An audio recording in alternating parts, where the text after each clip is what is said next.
दोस्तों, आप सभी को नमस्कार। मैं प्रियंका यादव स्वागत करती हूँ अपने इस यूट्यूब चैनल पे, जिसका क्या नाम है, प्रियंका यादव यूपी पुलिस। दोस्तों, आज मैं बात करने जा रही हूँ कि पढ़ाई, घर में पढ़ाई कैसे हो, क्योंकि लॉकडाउन चल रहा है। घर में पढ़ाई कैसे हो। एक दो बच्चों के बहुत कमेंट आ रहे थे मुझे टेलीग्राम पे कि इस पर एक वीडियो चाहिए उन्हें। तो दोस्तों, देखा जाए तो क्या प्राचीन काल में गुरुकुल प्रणाली थी, ठीक है। प्राचीन काल में क्या थी, गुरुकुल प्रणाली थी।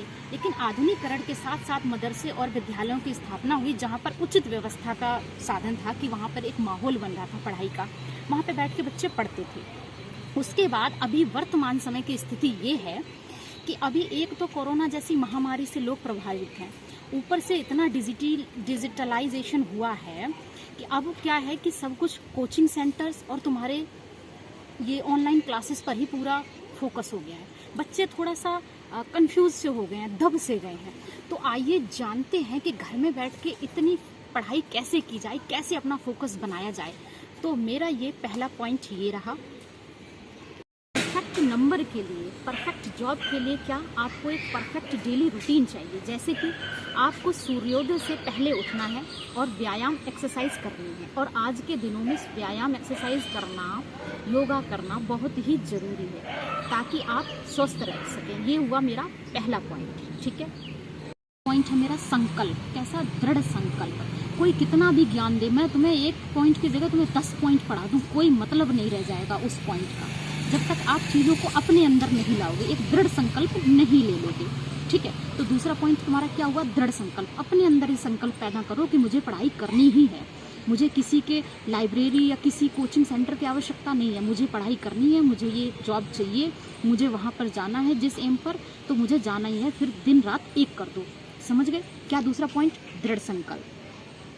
तीसरा पॉइंट मेरा ये है कि नियम, अभ्यास और विश्वास, ये तीनों आपके अंदर होने चाहिए। ये रहा मेरा तीसरा पॉइंट। इसमें क्या है कि जैसे मांझी जी जिन्होंने पहाड़ तोड़कर एक रास्ता तैयार कर लिया, उनके अंदर भी क्या था? वो रोज पहाड़ तोड़ते थे, नियम था, विश्वास था। और वो क्या करते थे? अभ्यास। आपकी स्टडी में क्या है? आप एक चीज़ को रेगुलर पढ़ो उसको। जैसे आप क्या करते हो, कोई चीज़ का रिवीजन कम करोगे, रिवीजन बहुत ही ज़्यादा जरूरी है। तो मैंने क्या तीसरा पॉइंट बताया?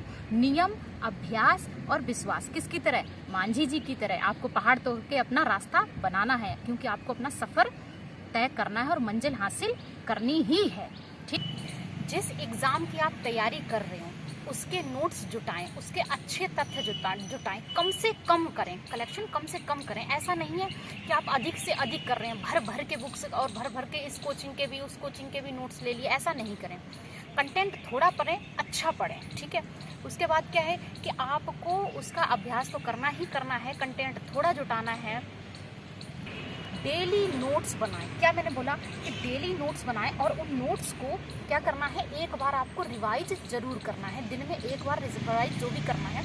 आपने जैसे कोई कंटेंट बनाया, एक हफ्ते आपने उसको पढ़ा, अब सैटरडे संडे का काम सिर्फ रिवीजन का दिन है, और शाम को आज जो आपने दिन में पढ़ा एक बार उस पर नज़र ज़रूर मार लें। मेरा कहने का मतलब ये है कि अभ्यास, नियमित अभ्यास, रेगुलरिटी, रिवीजन बहुत जरूरी है, ठीक है। आपको 6 से 7 घंटे पर डे पढ़ाई करनी है, मतलब डेली आपको 6 से 7 घंटे पढ़ाई करनी है। पॉइंट इज दैट कि आपको ये नहीं कि मशीन बन जाना है, ठीक है। जब आपका दिल करे तब पढ़ाई करनी है। ये ऐसा नहीं है कि बुक खोल के बैठ गए और आप 10 घंटे दिखा रहे हो घर वालों की हम पढ़ रहे हैं। दिल से अगर जब तक पढ़ाई नहीं होगी तब तक कंटेंट वो भेजे में चढ़ेगा नहीं। समझ में आ रही है? खुद को धोखा मत दो, ठीक है, घर वालों को धोखा मत दो। अगर आप 4 घंटे भी पढ़ रहे हो, कंठस्थ होकर पढ़ो, एकदम ध्यान लगा के दिल से पढ़ो, ठीक है, और रिजल्ट 100% आएगा। आप बेशक कम घंटे पढ़ते हो और अच्छा पढ़ते हो तो जाहिर सी बात है रिजल्ट तो आना ही है। ये रहा मेरा आखिरी पॉइंट। एक बात बोलती हूँ क्या कि करत करत अभ्यास ते जड़मत होत सुजान, करत करत अभ्यास ते जड़मत होत सुजान, और रसरी आवत जात से सिल पर पड़त निशान। तो आपको अभ्यास करने से ही सब कुछ सफलता मिल जाएगी। आपने बहुत नदियों का शोर सुन लिया है, अब अपने समुंदर के शोर लिख दो, अब उसकी बारी है, ठीक है। तो अपने समुद्र का शोर आपको खुद लिखना है। इसी के साथ मैं अपनी वाणी को विराम देती हूँ। आप सभी को नमस्कार। मेरी वीडियो को ज़्यादा से ज़्यादा शेयर करें, लाइक करें, और दृढ़ संकल्प, नियम, रेगुलरिटी, अभ्यास, विश्वास, जो जो पॉइंट अपनी मर्जी मैंने इस वीडियो में बताए हैं उन पर जरा सा गौर करें। मशीन नहीं बनना है, खुद को धोखा नहीं देना है, समाज को धोखा नहीं करना है। आप अपने लिए कर रहे हो, आपको अपने लिए ही करना है। आपको अगर दृढ़ संकल्प ले लिया है कि मुझे ये काम करना है तो आप कर जाओगे। कोई फर्क नहीं पड़ता है सिचुएशन कैसी है, बैड से वर्स्ट हो सकता है। कि मैंने सुना है कि तीसरी लहर आने वाली है कोरोना की, हो सकता है सिचुएशन और भी खराब हो।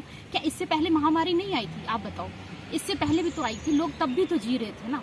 फिर आप पॉजिटिव होके क्यों नहीं पढ़ पा रहे हो? मैं घर में पढ़ाई नहीं कर पा रहा हूँ, ये है डिस्टर्बेंस। अरे आप अपना ऐसा टाइम टेबल सेट कर लो, ठीक है? आप अपने घर में एक कॉर्नर अपने लिए सेट कर लो जहाँ पर आप बैठ के पढ़ाई कर सको। बहाने मत बनाओ, बहानों से कुछ नहीं रिजल्ट हासिल होने वाला है, ठीक है? बहाने बनाते रहोगे तो बनाते रहोगे। एक एक रीजन ढूंढ लो जिसके लिए आप करना चाहते हो, खुद के लिए, अपने पेरेंट्स के लिए। अच्छा एक बात और, अगर कभी तुम्हारा मोटिवेशन कम पड़ जाए ना, आज मैंने ये भी बोल दिया कि किसी के ज्ञान की जरूरत नहीं है, आप खुद में दृढ़ संकल्प लो। फिर भी अगर तुम्हारा मोटिवेशन कभी कम पड़ जाए ना तो अपने पेरेंट्स के हाथ देख लेना, क्योंकि हमें सब पता है कि जो गवर्नमेंट जॉब की तैयारी कर रहे हैं वो सारे मिडिल क्लास फैमिली हैं और सभी संघर्ष से यहाँ तक पहुँचे और आगे उनको लेना भी चाहिए।